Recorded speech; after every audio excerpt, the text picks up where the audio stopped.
All right, really excited for this training. Running for Neighborhood Council 201 with Godfrey Plata and Josh Nooney. Take it away, guys. Cool. I feel like I'm in Hollywood and someone just like did the whole like slap bar thing. Hey, I don't it's even know. my calling. I moved out here for grad school, but you never know. I could make in the show business. Yeah, thank you for that, Josh. Like really grounding us in the why this is important. I was definitely, my head was just like, okay, how to win, but you grounded us in why it's important to win, which is great. So just to go over sort of the agenda for the next hour or so, I'm going to start us off by grounding us in something you need to know in order to be able to backwards plan your campaign. For some of you, your election days might be as soon as mid-March. Some of you, it'll be much later than that. But I want to make sure you have a sense of what you need to know before you can actually strategically plan for your campaign. Josh is then going to kick it off with messaging, some things you'll need to think about with your message and materials you might need. I'm going to go over what a typical campaign timeline and possible campaign strategies would look like, outreach strategies. And then finally, Josh is going to talk about collaborative opportunities with other progressive and leftist groups in the area. And then with what time we have, we'll answer questions. So that's sort of like where we're going from here. If you're a note taker, get ready, because this is going to be a lot over the next hour or so. We'll probably share the deck and all of that after this as well, but let's get started. I'm going to share my screen. The first thing that we want to do, again, if we're going to ground ourselves in backwards planning for your race, hopefully each of you have a sense of when your actual election date is. If you're not sure, write down to look it up. After this, I unfortunately do not have all the neighborhood council election dates in my head. But in order to be able to make use of the time you have between now and your election date, the first thing you need to do is identify the scale of your race. So in a moment, a little bit later on, we're going to talk about allocating your time and choosing your strategies for what to do in that time. But first, we need to identify the scale of your race, i.e., how big is it? Is the scale of your race? If someone's talking in the chat box, I can't see it. So just so you know, I saw it blinking, but did not. That's me, Godfrey, posting the timelines. Awesome, thank you. Here is one way for you to determine the scale of your race. And I actually have a more detailed worksheet for you if you go to that link at the very bottom there, tinyurl.com/NC scale of race. What you'll see there is a spreadsheet. If you're not a spreadsheet person, don't be afraid, because I'm going to share with you a headline for what's on it. If you want to, you can try to do it right now, but keep one ear open to us. But if not, this is like a next step that you'll want to take after this call. So once you've identified what seat and neighborhood council you're running for, you want to be able to access what previous races for that seat looked like. That'll give you a sense of how competitive that particular seat is. And you can see on that worksheet, actually, and I'm going to, oops, did not mean to do that. I'm going to share with you all on the screen what that looks like. This is what that worksheet looks like. Again, tinyurl.com/NC scale of race. Again, lots of text, it's small, lots of boxes. Don't be too afraid, but once you know what seat you're running for, you can actually access 2019 neighborhood council results here at this link that we've shared with you in row 7. And then once you're there, you're going to have to find your neighborhood council. It's organized by region. If you don't know what region your neighborhood council is in, go to row 5, which has a website where you can identify what your region is. But once you take a look at your slate, once you take a look at your neighborhood council and what seat you're running for, you can see how many votes it took for someone to win your seat. And that's really helpful because it tells you, again, a little bit of how competitive it is. In some of your races, if you're running for a seat in which multiple people are elected, I always like to say, aim for the top one, because like if you want to be competitive, like aim for that higher number. But sometimes it might be like, wow, like the top 10 people get in if you're an at-large seat and there's that many seats. So just know what the top number is, top number of winners is, for your particular seat. It just might be one winner or multiple winners, but then take a look at that top winner. What we're going to encourage y'all to do is to calculate what a 30% increase might look like. So for example, if 100 votes was necessary in 2019 in order to win your seat, a 30% increase would mean that I am adding 30 to 100, meaning that I might estimate if there is voter turnout increase this year by 30%, that I might need 130 votes to aim for. And then that's not actually like the stopping point for this. Like if that's an estimate of approximately how many votes you might expect in an inflated 2021 election, we know that even if you reach out to 130 people, not all of them might come out for you. So I'm going to recommend that you actually multiply that number by 1.5, and that becomes your target universe. That's how many people you actually want to reach and get to say, yes, I will vote for you, because not all of them will actually follow through with that. So again, using my example, if I had 100 people in 2019 vote for me and 30% increase means 130 in 2021, when I multiply that by 1.5, I'm going what is that? 50% of 130 is 65. 130 plus 65 is 195. I want to reach 195 people to be competitive for a seat that in 2019 actually won with 100 votes. Okay? So this gives you a sense of the scale of your race. And why the scale of your race is important is because then I can check myself, like, do I know 195 people in my neighborhood? Like, can I literally name them by name if I made a list? And if the answer is no, then I have to come up with a campaign strategy to get to 195 names and 195 yeses that they will vote for me. Okay.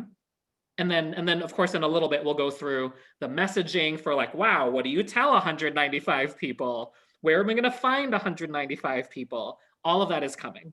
But we wanted you to at least get to this number that you can imagine for the scale of your race.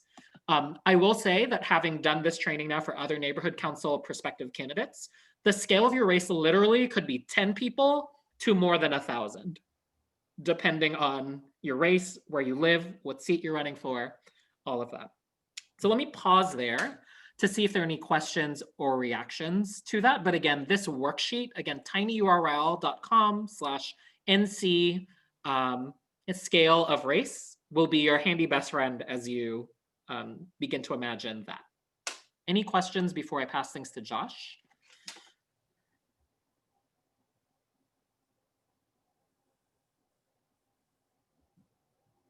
Okay, and before passing to Josh, just like as a check for where people are at, in the chat box, can you say whether or not you have a good sense of the scale of your race? Maybe if you're like, yep, like I know what my target universe number is, like put a yes in. If you're like, nope, gotta go figure that out, just wanna get a sense of who's in the room. Yep, so there's some folks who wanna go look, great. That's what the worksheet is for, to be able to do that after this. If this were more of like a day-long workshop, we would actually do it all together here. Everyone would calculate it. But what we're doing is just passing on the pieces of what it will take for you to wrap your head around this race. Okay. Godfrey, can you put that tiny URL in the chat for me, please? Yes, tinyurl.com/NC scale of race. And again, use your, like the formula that I gave you is a good way to act on your history. But if you saw, for example, that only one person was registered for the race in 2019, and this year you see like 10 people running for that, you'll want to like be like, huh, I need to be able to stick out amongst 10 people this year. Let me inflate that number more, right? So like use the logic to give you a sense of the scale of your race based on previous races, but also use your like judgment based on what situation you're walking into. I'm just going to give one caveat, which is just that on the scale of the race, which is just that because of COVID and the fact that these elections are remote right now, it's it's a little bit uncertain how that's going to affect the turnout numbers, whether it's going to depress them or increase them. In the past, election day for neighborhood council seats has been a really big deal because you could kind of like be near the polling place, not too near, but like outside of the perimeter, the legal perimeter where you can't, electioneer within, and you could direct people to the polling place in large numbers. You could do that for hours and get a lot of votes that way. And so that's probably in part what you're going to see in the previous numbers reflected is people who are doing that kind of campaigning on the day of the election. Obviously, that's not going to happen this time. So if you see a big number, I wouldn't be scared off by it. It's very possible that the win number could be lower this year. And so don't let it discourage you from actually jumping in because you could win with less votes. But yeah, it's always good to aim higher though, no doubt about it. Okay, so talking about messaging first and then segueing into materials, this is kind of like these dovetail together pretty well, as I'm going to show you some of the materials that I developed previously, and they have some messaging on them, but they're not perfect examples, but they'll at least give you a little bit of an idea of what you should be thinking about. When I talk to people about running for neighborhood council, I basically tell them that they need to come up with two separate things. The first thing is a way to describe themselves in a short fashion. You just need to be able to say who you are in, a couple sentences, right? Maximum. And also why you're running for neighborhood council. That's, so who you are, why you're running for neighborhood council. You need to be able to basically do that in like 2, maximum 3 sentences. So that's your first thing that you just got to get down. Second piece of messaging strategy that I recommend is that people figure out a very concise platform that is relevant to the issues that people are dealing with in your neighborhood, and that's going to make people excited to vote for you and say, hey, this person's going to make my neighborhood better somehow. And so I like to tell people, as a rule of thumb, if you could come up with 3 goals that you want to accomplish, they can be kind of like issue areas that maybe have certain so you could come up with 3 primary issue areas that you want to focus on to have a couple discrete goals within them, or they could just be 3 bold goals that you want to tangibly try to deliver for the people who are going to vote for you, and that's going to help get them excited about voting for you. That'd be great. So those are basically 2 sectors of things that you need. You need to talk about who you are, why you're running, and then what you want to do, basically, right? In the most basic sense. And Godfrey, do you want to add anything to that before I show a flyer or anything? Okay. So I'm going to show you guys now, and we're segueing into materials at this point. My one pager that I made for my election in 2018. Where is it? Here we go. All right, so I'm going to share my screen. Bam, there it is. And I'm looking up at my other monitor, so that's why I'm not looking at you guys, but well, maybe I'll bring it down here so it doesn't look weird. Okay, so this is the one pager that I made. I just did this in Microsoft Word. It wasn't a big deal, but you can do even better now using Canva, and I think we might even be putting together a template that you can use. But the general principles are here. 1, you need your name. You need to say what you're running for and what seat you're running for. You need to give people, very important, the date of the election. And then here you can see how I tried to describe myself in a very short way, basically with just 1 sentence, right? Saying that I'm a native Angelino civil rights lawyer and a proud resident of Los Feliz. And then I went directly into the second sentence, which was the why the hell I am doing this, right? I'm running for neighborhood council because I love the neighborhood, want to make it safer, more environmentally friendly, and more proactive in meeting the challenges of our city's housing crisis. That was my why. Everybody's going to have a different why. you can do some soul searching and figure out what is compelling you to do this, and put it on paper and try to make it short and sweet. Here you can see the large kind of issue area goals that I was pitching to people as things that I would focus on: pedestrian safety, and then that was like fighting for crosswalks and improved lighting on residential blocks.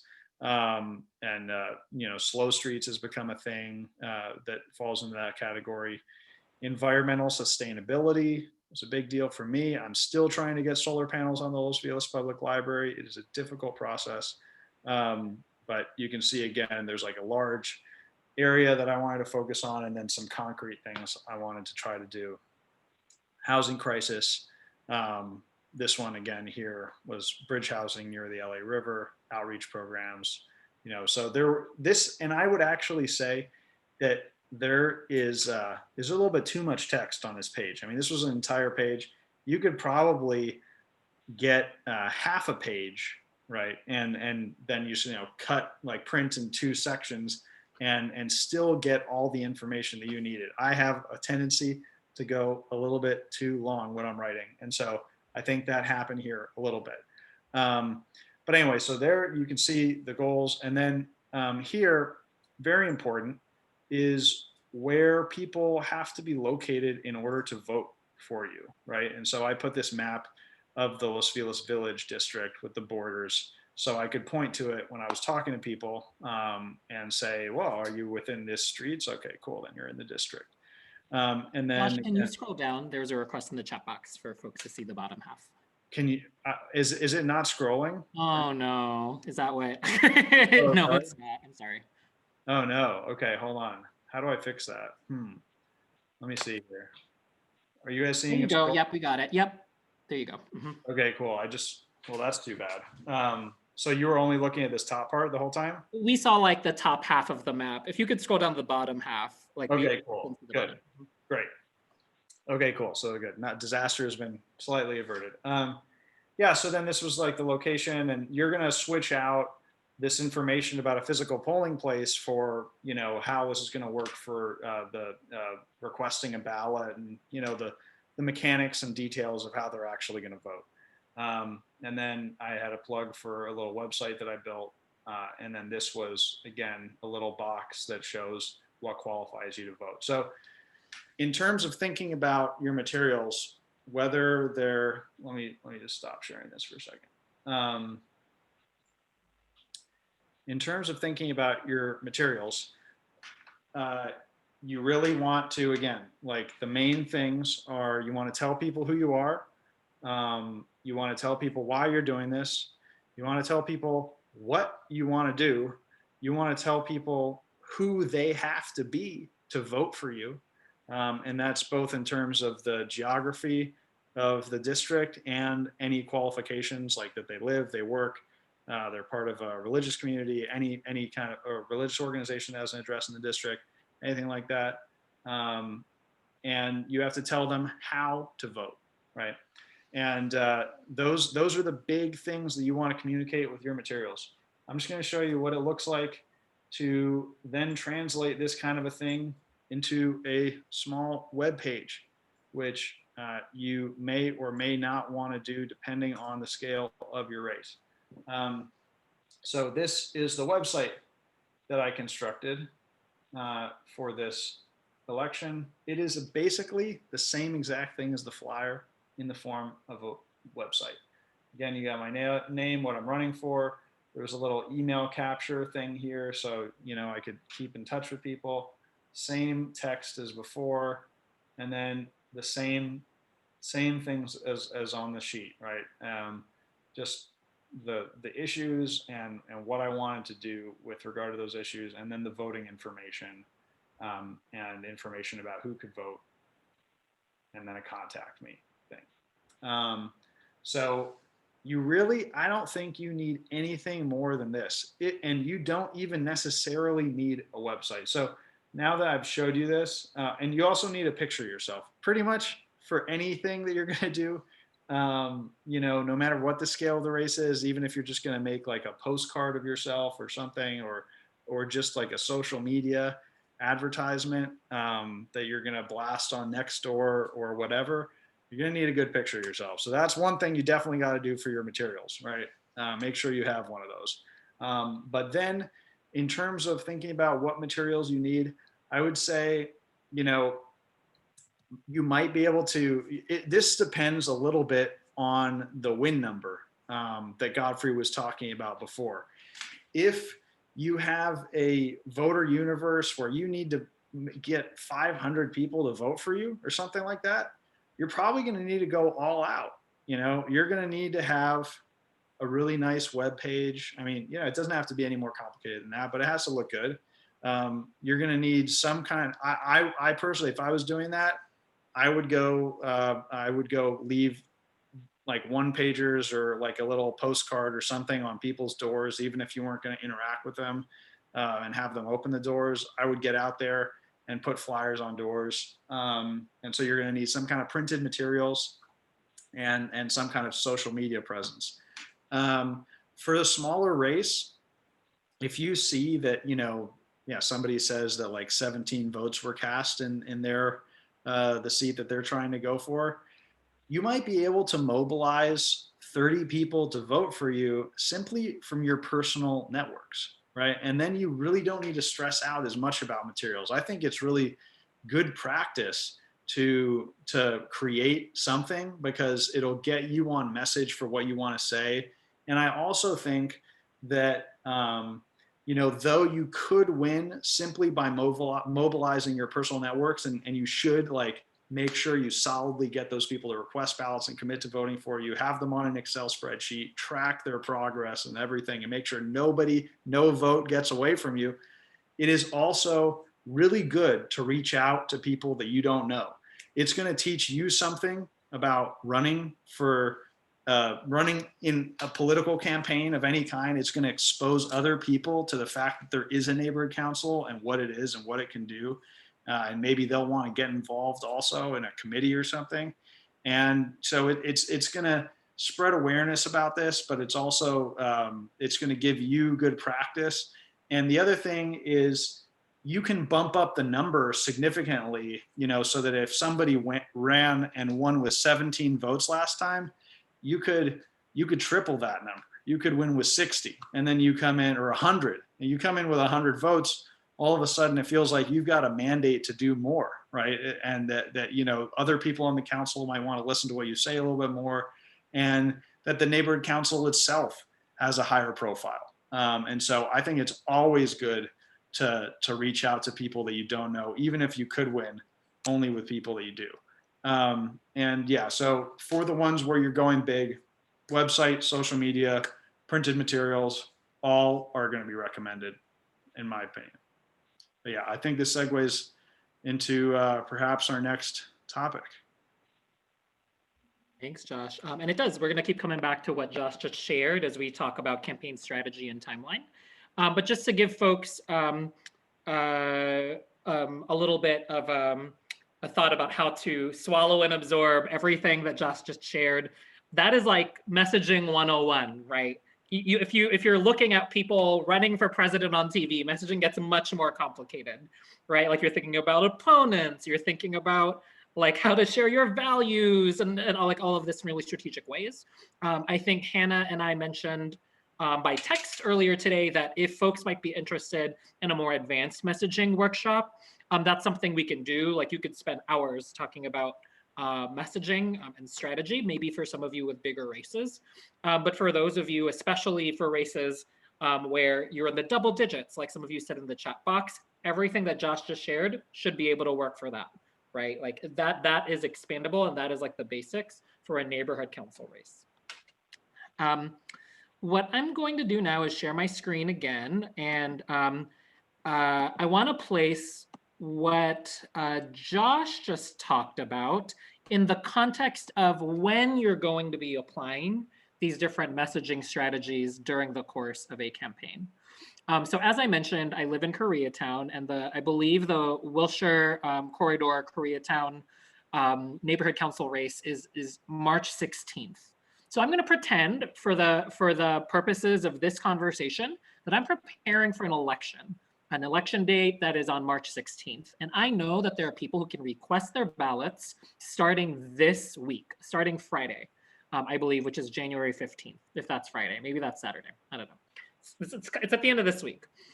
So what we're going to do is like talk about how to allocate your time strategically. So you're thinking about calendaring right now. There are 3 phases of a typical campaign. We're in the first phase right now, which is building the vision for your campaign, because you want to know where you're going. You don't want to have to figure it out as you're trying to build your campaign ship. The second phase is assembling that infrastructure and your base, your people who will be supporting you to get to this vision. And then the third phase is actually getting out the vote, getting those. In my particular example where I said, oh, in 2019, maybe 100 people voted, and now I need 195 to ascertain that this year I'm going to be competitive for that same seat. How am I going to get those 195 yeses? That's getting out the vote. Okay? So we're going to start with the first phase, building your campaign vision, and then go through these 3 phases. And what you can do on your end is sort of like make a to-do list of things that you might need to do at different phases. And then after I go through each of these 3 phases, I'm going to share with you literally what my backwards plan would look like for a March 16th race. Okay. So the first phase, building your campaign vision. We're doing this today, right? You're identifying the scale of your race. You're determining what strategies you'll pursue to get the votes you need. So a strategy to get 17 votes is going to be different from a strategy to get 1,700 votes. And we're going to talk about campaign strategy in a moment. And as Josh really urged you multiple times already during this conversation, you want to very clearly understand your why, your values, and your brand, right? Like, why should people want you in the neighborhood council? Why should they even take the time to vote, knowing that there might be thousands of people in your neighborhood and you want to convince maybe a couple of hundred of them to come to vote for you? Why should they take the time to do that? Right. So that is sort of like this first phase that you're in right now, making sure that you have clarity over that before you start making materials, because then you have nothing to put on materials if you don't know what your why is.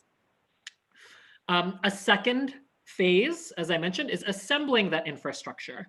And this will come in handy when you actually get this PowerPoint and we share this after this. I'll start with the third one here. Assembling your infrastructure includes like literally naming the people that you want to come out for you. And sometimes we shortchange ourselves for who we know in our area. We might be like, oh, I don't really know that person too well. I've texted them once for something and that's it. I don't want to bother them. No, this is the perfect time to go back to folks who you've only ever talked with once ever, DM'd with once ever, all of that. And so something on this page that you'll get access to once you get this PowerPoint is literally on these links on the bottom here are ways you can export your Google contacts, your LinkedIn contacts, your Android contacts, your Facebook contacts, your iPhone contacts. You know more people than you think. Not all of these people live in your neighborhood and can possibly vote for you, but you probably have some people hidden underneath there that you wouldn't think of intuitively. So you want to literally go through your whole proverbial Rolodex and make a list of your folks that you want to reach out to until you reach your number, or to identify how many more people, how many strangers you're going to need in order to reach your people. Based on that, how many strangers you need to reach, or even how many of your own network you need to reach, you'll need to be able to build the infrastructure you need to implement your strategy. So an infrastructure meaning, okay, like if you're reaching 1,000 people and you need to be able to drop off flyers at their doorstep, do you have volunteers to do that, or are you planning to do that all on your own? Do you know who your printing person is going to be for your flyers? Do you have like a website designer? Infrastructure refers to how are you building your organization to be able to get to that many people that you need to reach. And sometimes, as the first number indicates here, you might need to throw in some money to be able to make this happen. Unlike running for city council, unlike running for legislative races, et cetera, the campaign regulations for neighborhood council are almost non-existent. We encourage you to be ethical, of course, and like follow your values, et cetera. But this is the type of race where in neighborhood council, you can engage undocumented folks. If there are undocumented folks in your network, for example, whereas in legislative races, city council races, there are limits on who can give and who can vote, etc. So the big headline of this second phase in assembling your infrastructure and bases, can you get to your number? And do you logistically have what you need to get to that number? I'm seeing that there's stuff in the chat box, but I can't. There we go. Yeah, follow your values. Ethical. Yes. Yes. This is LA forward, not anything else. So. That was ethical. Follow your Oh, values. mine don't have quotes in it. So like ethical. And then finally, the third phase is getting out the vote. Most people think this is just about telling people to go do something. No. You got to get people to tell you and confirm with you that they, in fact, have done it, have requested their ballot, have turned it in. I encourage you literally to have a spreadsheet of people's names. If your spreadsheet has 17 people because your list is 17 people that you need to get, that's fine. If your list is 1,000 people, I would expect to see a spreadsheet of 1,000 people whose names you have been able to collect and who you have an infrastructure to be able to identify whether or not they have said, yes, I am registering for you, Nadia, or yes, or no, I'm gonna, or no, I'm not. You need to know who's not gonna come out to you too. So getting out the vote is not just passively putting yourself out there, it's getting a confirmation back, which we'll talk about in a bit when it comes to campaign strategy. So here is my sample backwards plan as if I were running for an election on March 16th. And I'm gonna start with the third column, this get out the vote column. And you'll see that I'm assuming that I need 500 people to be reached here. That's my assumption. My two assumptions, March 16th race, 500 people is what I need. It takes a lot of work to reach 500 people. So what you'll see is for my get out the vote, I actually split the time between January 15th and March 16th into two phases. From February 16th to March 16th, all I'm trying to do is get people to submit their ballots. Because by February 16th, people will have received their ballots or be receiving their ballots. I am no longer at that stage trying to get last minute votes. Because with 500, I need to know who my 500 people are by that date. And that way I'm focused on getting back ballots. Because as you can see, there's 28 days between February 16th and March 16th. If there are 28 days, that's 18 people I need to confirm per day. That's a lot of people that I already have to confirm in one day, right? Like I don't want to be waiting till March 14th to try to find 500 people. And so again, in this strategic plan for 500 votes by March 16th, by February 16th, I should already know who I have been able to say, yes, I will register to vote for you. And so you'll see that that phase here is January 15th through February 15th. Again, assuming 500 votes that I need. And that means from those 31 days between January 15th and February 15th, I am trying to confirm 17 people a day on average that they will be actually getting a ballot for neighborhood council. Of course, this is just like me splitting it up equal distribution per day, right? We're busy people. Maybe you're gonna skip a whole week, but that means you need to catch up to that, right? This is on average, your per day confirmations that you need to be getting from folks, which means that prior to January 15th, I need to have assembled my strategy. That means between now and February 1st, as you can see in the second column, I'm IDing my people. So maybe I'm continuing to ID people through February 1st, and then the people I ID last are going to be the ones that I get out at the beginning of February to confirm with them that they will get a ballot for this particular race. And as you can see going backwards, there's a lot of this that's like today, do this today, because January 15th is this week, right? Like this is, again, just on the March 16th timeline. Some of you will not have an election until June. And so you can spread this out a wider amount as you are thinking about your specific race date. I am jealous of those of you who only need like 50 people, right? Because like if I'm pretending to need 500 votes. If I need 50 votes, I can spread this out a little bit more, right? Like I have a little bit more time. I can get even more than 50 people, to Josh's note about talking with strangers. Like if I can get 50 and I feel good about it, let me get 100. Like this is about the democratic process at the end of the day. How many people know about neighborhood council in your neighborhood? But with a number like 500, I might be keeping to the minimum. I'll be like, okay, I need to get 500. Let me try to get to 500. Again, 500 is a guideline. If you can't get there, if you can only get to 250, like that's what you got. That's still 250 amazing people. And maybe it won't even go up to 500, right? Like this is just a guideline to direct your energies and your strategies. Let me pause here to see if there are any reactions or questions before we go into campaign strategies for that get out the vote period.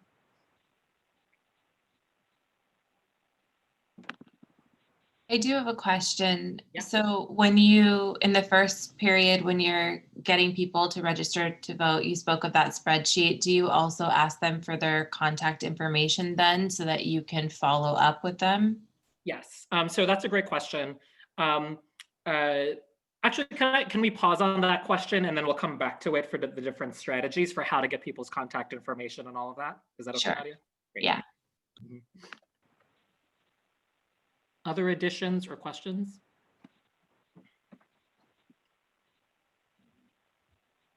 Okay.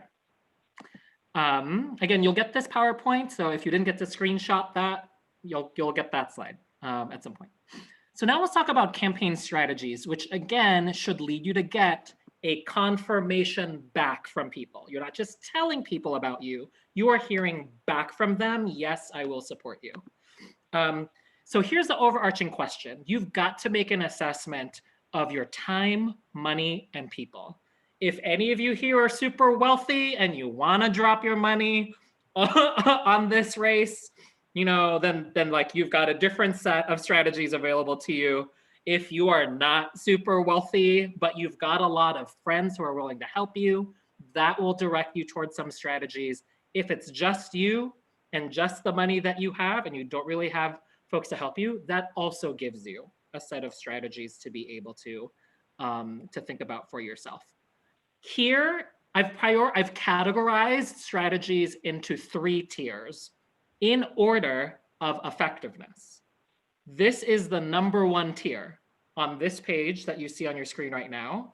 To me, these are the most effective campaign outreach strategies, because not only do the campaign strategies on this page mean you are asking specific people, which you can name on a spreadsheet, but these strategies also allow you to get an answer back from them. Again, like that's what you want. You want to focus on strategies where you can confirm that people are giving you an answer back. The number 1 of these, of course, is in person individually.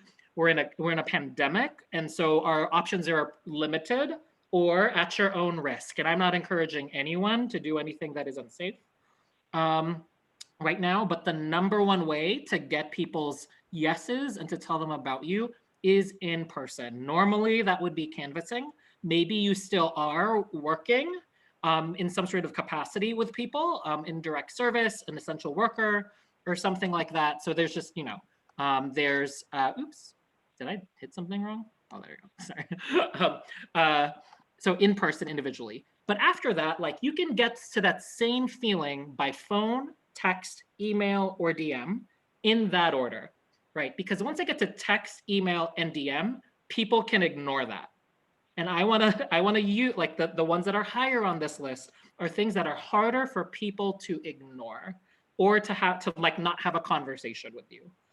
That's why individual and phone is at the very top here, but text, email, and DM also allow that 2-way feedback.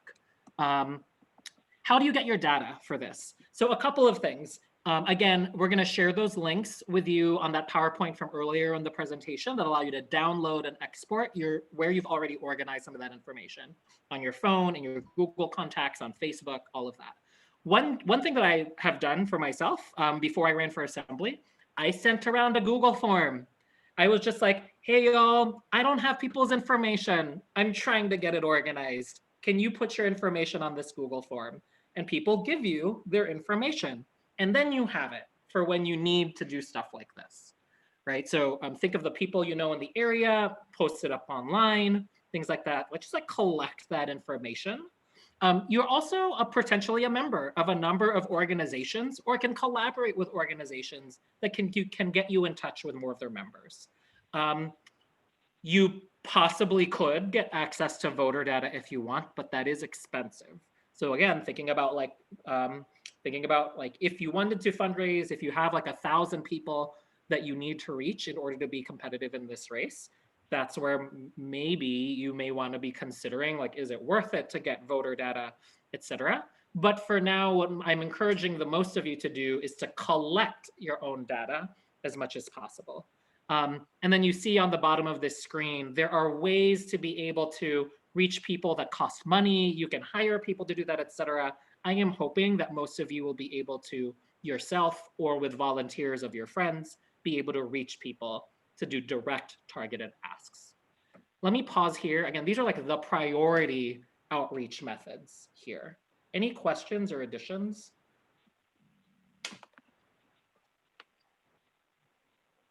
And I think something that Josh mentioned is, in a typical year running for neighborhood council, it's a very exciting day, right? Like, people show up. It's that in-person time. People aren't showing up this year. So that's a difference. This year, why you need to think about how are you going to get in front of, or on the phone with, or in these other methods, reaching out to people so that they can give you a yes, I will vote for you, or no, I will not. Here is a second tier. In this, sorry. the other thing, this is not the second tier yet. This is the same thing with a little line on the bottom that says layers of touch points. If you can, do multiple of these methods. Like, the idea is to not allow people to not have heard about you. So right now I'm running an ADEM slate. Some of you know about ADEMs. If you're a registered Democrat and you haven't yet asked for your ballot, tonight is the last night to be able to register for your ballot or request your ballot to be able to vote in this initial election. We have people right now, text banking, phone banking, they received an email blast, right? We've got social media. Let's like hit people from multiple directions, so there's no way they do not know that this is a thing. That's your goal for that 500 people that you are looking for, or 17 people that you are looking for. How to ensure they do not know how to register to vote. Here's that second tier that I was talking about. This is second tier because while you can get specific people stuff, they can't tell you whether or not they're going to vote for you. So you still might choose to participate in some of these things, but you have to be able to still figure out, how am I going to get their confirmation? Otherwise, you're just rolling dice at that point. So maybe you make a list of people in your apartment complex, right? And you're like, I'm going to drop off a flyer at every unit in my apartment complex. That's fine.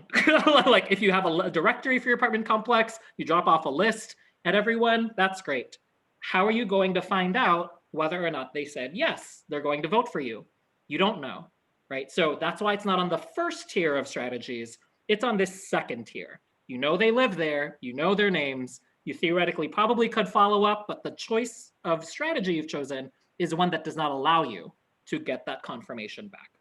So like, these are all on the left-hand side here. You can target people via social media ads. That takes pay to be able to say, I want Josh specifically to see my social media ad, right? Like I'm not necessarily encouraging that. I'm just saying that that is an option if you had a really large number of people to reach. Same thing for Lit Drop. Maybe you specifically put a flyer in specific people's doormats, right? Mail, you could mail things to people, literally, like USPS needs our money. So like, you could go mail things to people.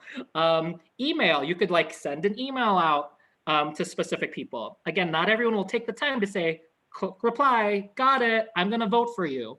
So that's why this is not on the first tier of strategies. It's on a second tier of strategies. You know who's gonna hear about you. You have no idea whether or not they're gonna vote for you. Okay? Final, this is the layers of touch points again. That's the only difference. Layers of touch points. Here's the last tier. of campaign strategies that I would encourage. Like, this is untargeted and one way. And unfortunately, like, this is probably what we see the most of, whether or not it's effective. A website's good to direct people to. Like, I agree, like with Josh, like if you got 1,000 people you need to reach, you should probably have a website so people can look you up. But the website itself will not do the work of confirming that people will vote for you, right? The website is your tool. It's not your outreach strategy at all.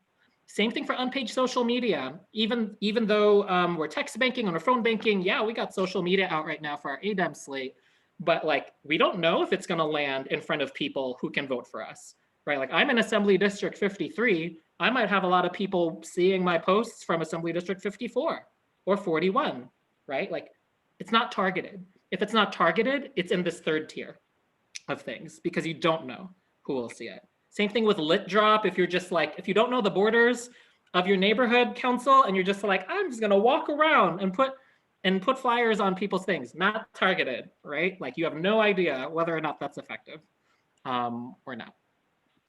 So those are the 3 tiers of campaign strategies.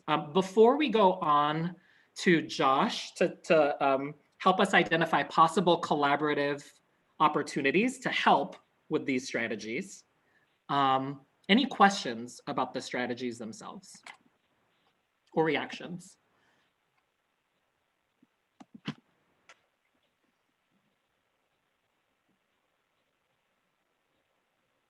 And now hopefully you can see why it's really important to know the scale of your race.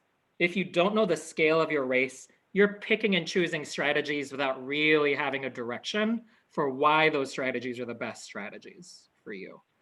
So having clarity on the scale of your race, listing out that many people, knowing what gap you have between the people you know and how to get to that number with people you don't know, that will tell you what strategies you need to be able to implement in your campaign. Josh. Okay. Well, thank you for all that info. That was awesome. Godfrey has really dialed it in. So I'm going to talk about a last piece that people should be aware of. It's part of your strategy. It's not a voter outreach strategy specifically, but it is a campaign strategy, and that is other people running. And what it means to work with other people who are running and be part of a slate or some kind of a partnership. So at the most basic level, if there is an election in a neighborhood council that has 2 open seats available, and there are 10 candidates, it's always going to be advantageous for you to find one other person who's running and say, hey, why don't I send all of my votes to you and you send all of your votes to me?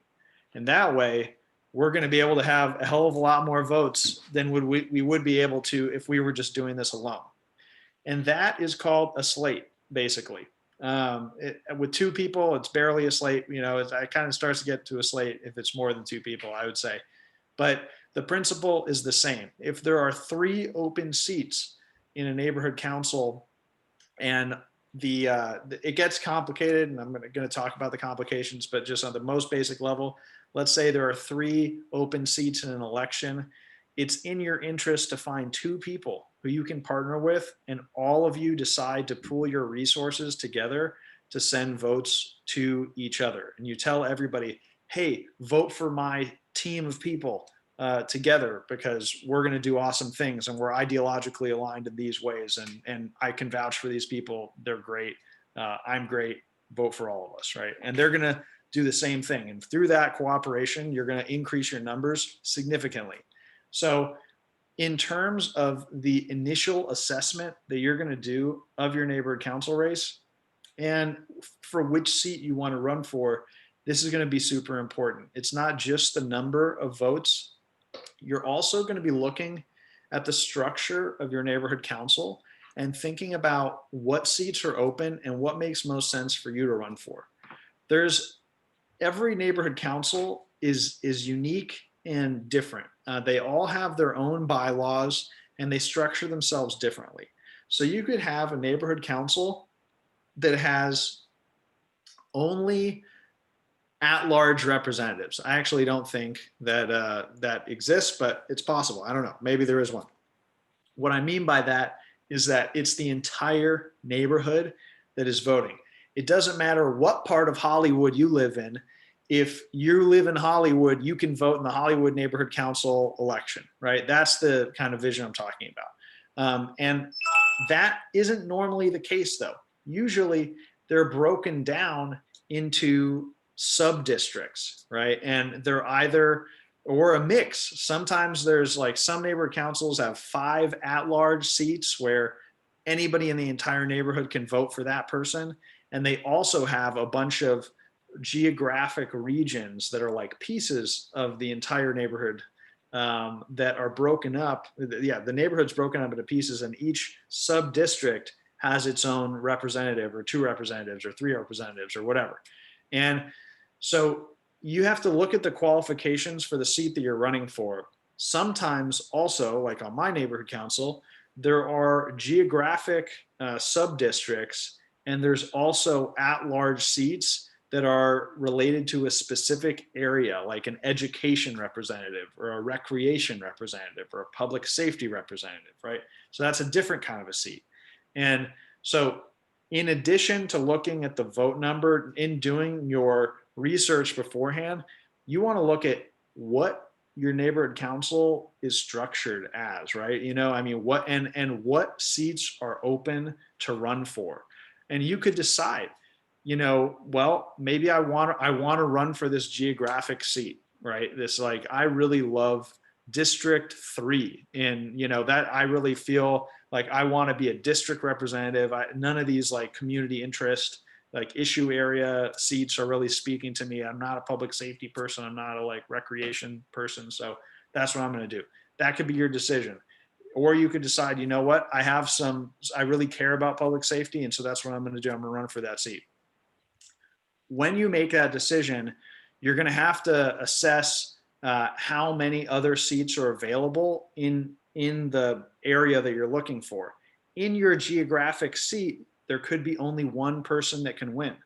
If there's only one person that can win, you can still be part of a slate, but it changes the calculation a little bit. Because let's say you're in a neighborhood council where there's an election, there's 5 geographic regions, and each region only has 1 seat available, right? So at that point, you are competing against every other person that's running in your sub-geographic district. If there's another person who you like and is your friend who's running in a different geographic district, they have a different set of voters than you do, right? Because they can only reach out to people that live or work in the district that they're running in. It's like being in a different state in a national election. You know, it's like Arizona and California or something, right? So that it's the same kind of distinction. And so in that situation, if you were to partner with somebody in that situation, all you can do is you can't say, I'm going to tell every one of the people who's voting for me to vote for you too, because that's not going to work, because they're not going to be able to vote for the other person. All you can say, if you decide to create a slate partnership, is, hey, if I find people in my area or that are walking through my area, or that I happen to know from my personal relationships that live in your area, but I know them, I'm going to tell them to vote for you. And then you're going to tell your people who you know who live in my area to vote for me, right? And so that is still a beneficial relationship. It's just not as direct a way to send votes to each other as if you have the same voter universe, right? And there's like multiple seats available. That being said, it's probably advantageous to you, whatever the complications are, to team up with people, because on the margins, you're probably going to get some more votes and you're going to get more exposure. And you have no idea who in their networks on their social media might live in your district and be a voter that could only vote for you, can't even vote for the friend that posted the stuff. So that's what ideally you want to be able to find people. I mean, again, this is in part related to the scale of your race. If it looks like you only need 20 votes to win, you don't really need to stress out about this. But if you're in a race where you need a hell of a lot of people, this is going to be super important. And hopefully, you know, you're going to have connections to people, right? Through LA Forward, through DSA, through other organizations or groups that you're a part of. If you don't know anybody and you're running in a part of the city where there are not a lot of members of these organizations, which God willing, we need people to run in other parts of the city that aren't so progressive and to make an initial stand on some of these neighborhood councils, then the best thing to do is to just kind of, once you see who's registered, you can go scope them all out on social media and see like what people are posting about on Facebook and who you think is most aligned with you politically. And once you have a sense of that, you can send them an email and say, hey, or a message and say, hey, we're both running in this election, you know, perhaps we could work together. And yeah, David just said in the chat that a bunch of organizations are teaming up to try to pair people together. That is happening. That might work out for you. If it doesn't, then you can still try to do this on your own. Basically, that's it, though. That's what slates are. They're pretty much advantageous always. And I think that we should break to talk, to answer any questions about not just this one piece of it, but anything else that Godfrey and I have talked about throughout the session. We'd be happy to answer your questions.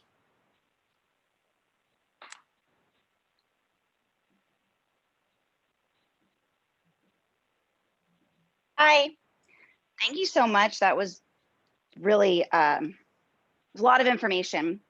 I get overwhelmed kind of easily, but it was really well said, and I could learned a lot.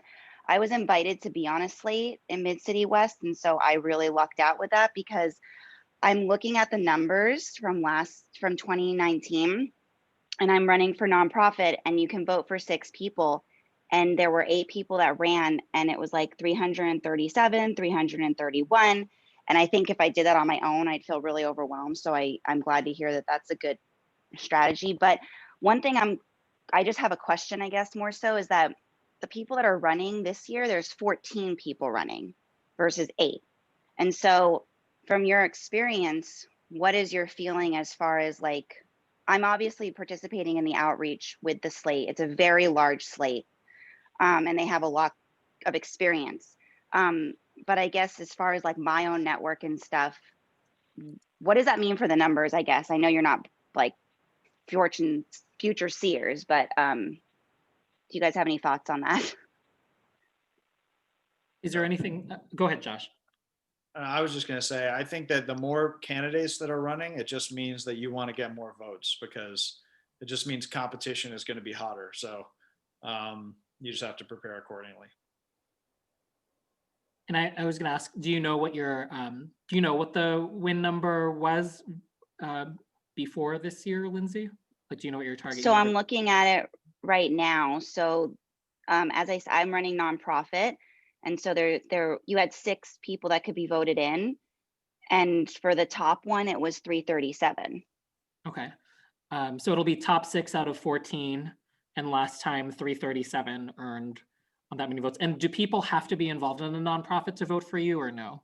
Like who is the voter? I think that's something I should find out. From what I learned from the slate, they said, and this is another question I had for Godfrey or Josh or anyone else on the call, is that I'm confused by what stakeholder means because they've said that, you know, my nonprofit candidacy, anyone can vote for me. In zone 2 and zone 7, you can vote for me. The only ones that are restricted are the zone reps. So when another further question or wondering for me is, can my uncle who owns a business, can all his employees vote for me? They're stakeholders because they work there. So what's that like, quote unquote, ethical thing? Like, how does that work is my question too for that. I can answer this question in part. It sounds like you're running in an at-large seat that is like a kind of like a issue specific seat, but you know, anybody can vote for you. So yeah, you can have anybody that lives in the neighborhood, who works in the neighborhood, I think currently who owns property in the neighborhood, you know, unhoused people that live in the neighborhood can vote for you. You can also have anybody that is part of an association that is based in the neighborhood, like, goes to church in the neighborhood, or is a member of like a club that is located in the neighborhood, stuff like that. But I might have missed the last part of the question. That's in general. I guess my question was also, which is really, that's helpful, is like when you're talking about canvassing and stuff, obviously in a pandemic, but like people that work for me, for instance, people that own businesses or work at the farmers market, they're all technically stakeholders, right? Okay, so technically, and we could also, for anybody, you can go to like a big strip where there are a bunch of businesses in your neighborhood, and you can canvass them and say, hey, vote, get a ballot and vote for me. Yeah, I did that in my neighborhood. Okay. I walked around to every business in my district, talked to the people that were working there and the owners if they were around, and some of them, they put up my flyer in the window. It's definitely something you can do. Okay, thank you. That was very helpful.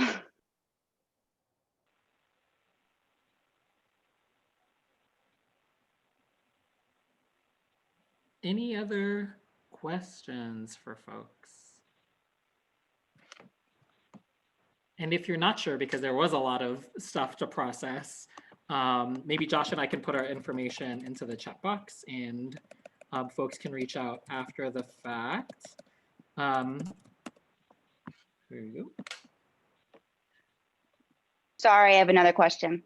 I held all my questions to the end, so that's what I was doing. So as far as like, okay, I participate in LA Forward webinars, things like that, right?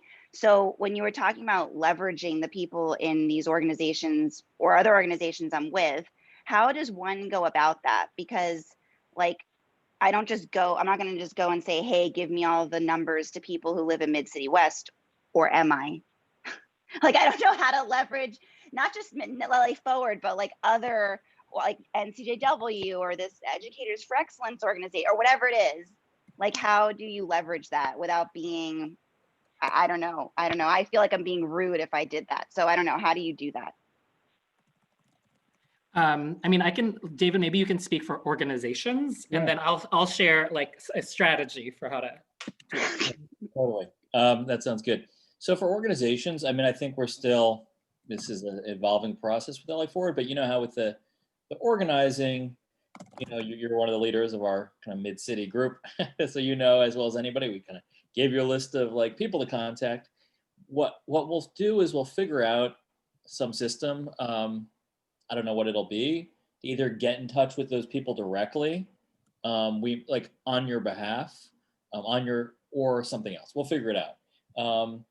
And yeah, so that's what I'll say about LA Forward. And I think there's still conversations happening. Like I said in the chat, I think there's never really been a concerted effort among progressives to citywide get people elected to neighborhood councils. And so the fact that we're doing it in DSA and Streets for All and Progressive Neighborhood Council Alliance, we're teaming up. We're still trying to figure out like, okay, well, what would that look like for us to do mobilization?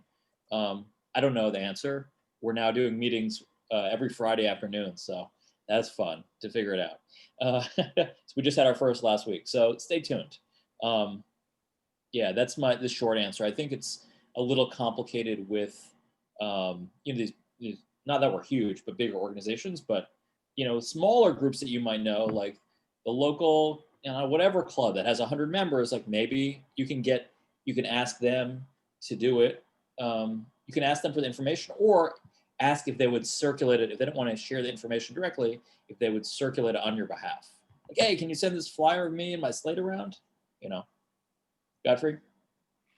Yeah, I mean, like the chat box right now, what Nadia and Mitchell are doing in the chat box is like what people do. They go to different organizational meetings. They wait to figure out like who lives where, and people are just private messaging each other, chat boxing each other, etc., to be able to do everything that David just shared, get information or share a flyer, etc. So feel free to make the rounds as part of your early strategy until you get your list of people that you want to reach.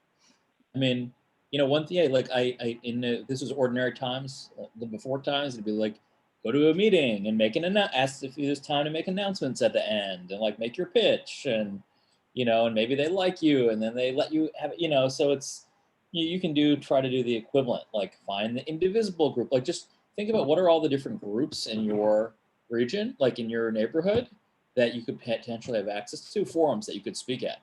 I'll tell you a quick story about me. When I was elected to my neighborhood council in 2014, I ran on a lark. I actually hadn't been that involved, but I was like, I had never gone to a meeting, but I was like, let me go. And I signed up as candidate. I did some of the things. I reached out to some potential slate mates. They were acting squirrely. Nothing really ever happened.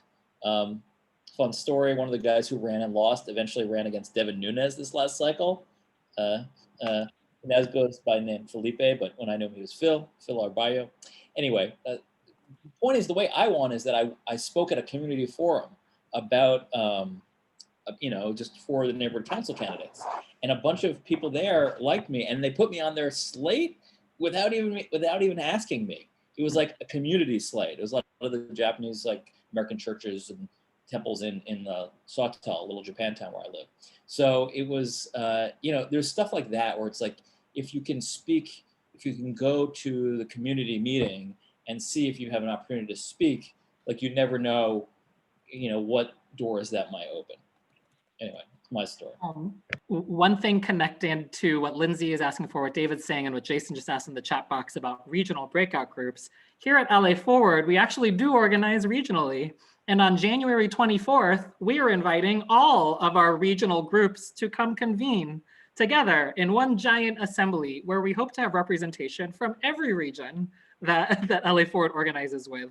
So maybe if you're looking to meet people who are in particular regions and can identify themselves as such, January 24th in the afternoon sounds like an awesome day to join us on Zoom. And I don't know if we, Hannah, maybe you could speak to this. So we're already capturing this information for everybody here or not, but at the very least, I feel like, people should put their email and what neighborhood council they're running in the chat box if they haven't already filled out a form, then we know what it is. So yeah, they should do that.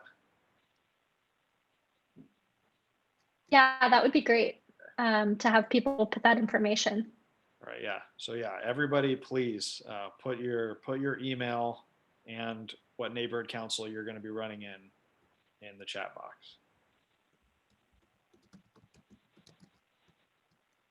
I'm going to stop the recording. We can keep talking, but I feel like this part might be boring for people at home. So people at home, I'm glad you're watching this. I hope you enjoyed the conversation. Now we're going to do more fun stuff now that we're taking you off.